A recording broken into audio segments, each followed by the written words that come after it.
চন্দননগরের জগদ্ধাত্রী পুজোর পার্ট 1 তো আমি আপলোড করেইছি, আর ফুল ভিডিওটাও আপলোড করা হয়ে গেছে চ্যানেলে। তো আমি লিংক দিয়ে দেবো। তারপরে আমরা চলে গেছিলাম এখান থেকে বোর কালীতলার 56 এর প্যান্ডেলটা দেখতে। আর এখানে দুদিকে জল ছিল। তো জলেতে রাত্রিবেলা খুব সুন্দর লাইটিংয়ের কাজ হবে। আর দুদিকে অনেক রকমের বসানো ছিল। তো তারপরে ভেতরে ঢুকতেই দেখা যাচ্ছে খুব সুন্দর প্যান্ডেলের কারুকার্যটা। ভেতরেও সিপাহী ছিল এরকম আঁকা। আর এই যে ঠাকুরের মায়ের মূর্তি তো কোনো কথাই হবে না। আর ওপরটাও খুব সুন্দর লাগছিল। মায়ের মূর্তিটা আলো পড়ে একদম গোল্ডেন লাগছিল। সিংহের মাথায় সোনার মুকুটটাও খুবই সুন্দর লাগছিল। আর আমরা আজকে যেখানেই যাচ্ছিলাম তখন ওখানে পুজো হচ্ছিল।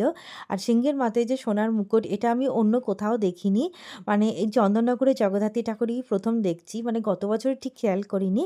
বাট এবছর ভালোই দেখতে পাচ্ছিলাম। ভালো লাগছিল খুব দেখে। তারপরে ওখান থেকে আবার বেরিয়েছিলাম পরের ঠাকুরটা দেখতে। এখানে সিংহের মাথায় রূপোর মুকুট আর চোখটাও রূপোর।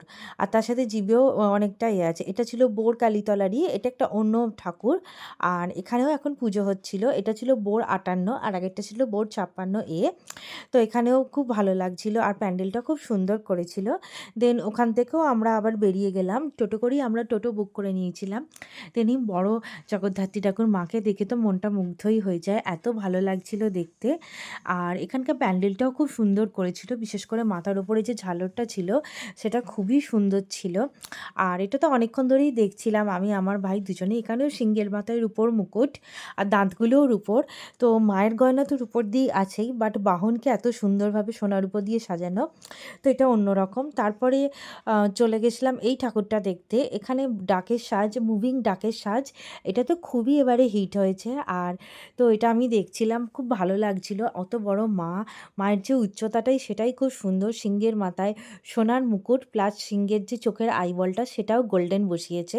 আর মাথার উপর এই মুভিং ডাকের সাজটাই প্রথম। মায়ের সোনার মুকুট তো ভালোই, এই যে আইবলটা তোমরা দেখতে পাচ্ছ এটাও সোনার বসানো হয়েছে।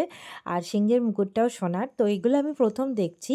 আমি কোনোদিনই কোনো ঠাকুরের এইরকম সোনার কিছু দেখিনি, মানে বাহনের এরকম কিছু দেখিনি। আর মায়ের তো সোনার মুকুটটা খুব সুন্দর লাগছে, মায়ের মুখটাও খুব সুন্দর লাগছে। আর এই প্যান্ডেলটার বাইরেটা আমার খুব ভালো লেগেছে।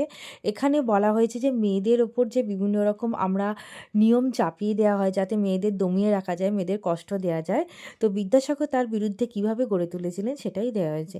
ওখান থেকে আমরা ফুল নিয়েছিলাম, ঠাকুরের ফুল চেয়ে নিয়েছিলাম। আর এখন এসে গেছিলো ঝমঝমিয়ে বৃষ্টি।